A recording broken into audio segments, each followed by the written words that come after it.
Now we've got our page set up as we want it, we're going to start adding some elements. So if I click on the plus up in the top right hand corner, I have the option to add pictures, which as you know we're not using. We've got some tables, which again we probably won't be using for our infographic. We certainly won't be using the graphs as they appear there, but we are going to be using the symbols or the shapes, sorry. You've got lots of different options, so we've got some basic ones. We've got various household objects, we've got lots of animals, things that appear in nature, food, etc, etc, etc. And what we're going to do, we're going to add this orange in here. There he is. Now what I can do, I can click on the paintbrush, which is my formatting, so I can change the colour of my orange to whatever I wanted to. If I'd got text highlighted, I could make the text bigger, smaller, change the colour.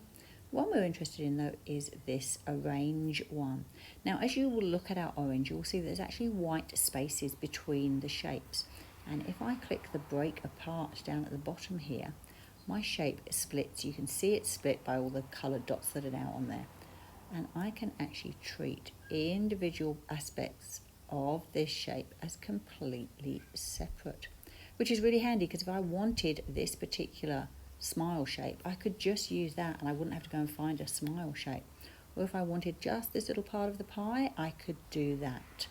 I can now go back and I can change the colour of this piece of pie if I felt like it. And then I can move this piece of pie, and at the moment it is over the top of my smile.